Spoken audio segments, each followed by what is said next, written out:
Hey guys, it's me, the Afro Hamurai, and I don't know if I'm in focus. So if I'm not in focus, sorry.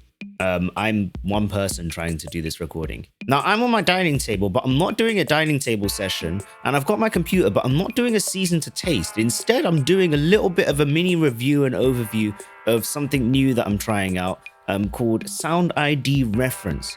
Now, I actually already used this software, but it's not SoundID Reference, it was Reference 4, so I had the previous version, and they've added some upgrades and updates to this that I think make it really cool. There are a few things that I kind of feel are a little bit missing, which is a shame, but overall, I genuinely think it's a really good upgrade. So basically, I'm going to go through SoundID Reference, talk about some of the cool things it does, talk about how I use it, and yeah, we'll go from there. Hopefully this visually makes sense, but just to explain it real quick using the magic of my cursor, which hopefully you can see, what is happening is that SoundID Reference takes in sound, puts it through a calibration curve. So for example, this is a curve for my Audio Technicas, and it tries to make it as flat as it can be, at least when you have it in its standard mode. And that's meant to make it so then that way you have a really good set of like reference style headphones, or at least you have a good reference for when it is that you're doing your mixing or your mastering. Sometimes I use this while I'm making stuff, but it introduces at least quite a bit of latency. So I like either bypassing it or just directly outputting to my audio interface when I'm doing that, but that's kind of beside the point. It can work with lots of different headphones, so this is using like an average reading. I haven't sent these off to get these individually calibrated, but it has a lot of really popular headphones in. You basically select which output it is that you want to apply the calibration to, or add one in if it isn't here. Then you add in a preset for whatever headphones it is that you're using, and then you're pretty much set up and off to go. And our SoundID Reference also has a version that works with, what do you call it? Speakers. There you go, those things. SoundID Reference has a version that works with speakers. It comes with a microphone that you use to calibrate the speakers to your room, and then it tries to correct for room response.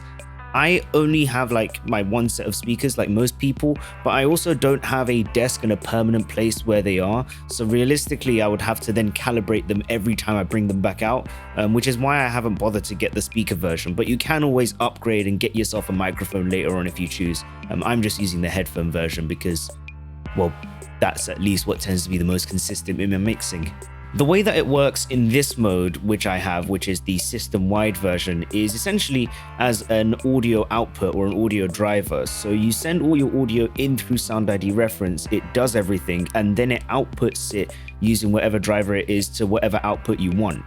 What that means is that you keep your output permanently on reference, and then you're basically switching between all of your different outputs inside of it. What's cool about that is that it means that if you're looking at, tutorials online about doing mixing or so on, you can pipe that sound through pretty much anything that you want through SoundID Reference, and then you have a bit of a flatter way to listen to it regardless of what you're listening on in terms of your headphones, as long as there's like a calibration profile available for it, which I think is pretty cool. It means that I can listen to my music through my music player, if that's like SoundCloud, if that's through my music subscriptions, like whatever it is, and I can have that all be flattened out for me so that I can use that as a bit of a closer reference to be able to fit my mixes. I think that's pretty cool, definitely. Now, the biggest change outside of its user interface are these new translation check curves.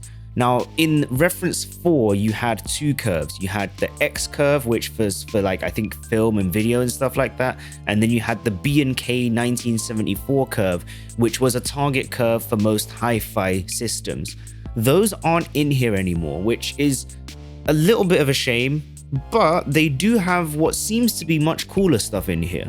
For example, they have different versions of car systems, so like entry-level, mid-level, and like luxury SUV sound systems, as well as an average of smartphones and even some models of TVs that they have. I think generally, literally, to put it into what they actually say, that does help make your mixes translate better, at least in my opinion. I tried this out with some of my tracks and actually found out that I could do a little bit of pushing and pulling.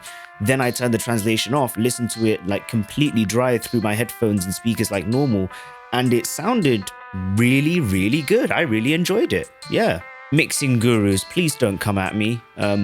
I'm a small channel. I have like 80 subscribers. I almost have 100, so thank you guys, but leave me alone, okay? Overall, I think that SoundID reference is a pretty cool upgrade from reference 4. They have a 21-day trial. I'm still got 21 days left because I pretty much installed it yesterday and I've been trying it out non-stop, but I've been pretty much enjoying it. Yeah, definitely. If there are things I had to say were downsides, genuinely, I think that the calibration enabled button in the bottom right hand corner is really difficult to understand. Like right now it's enabled.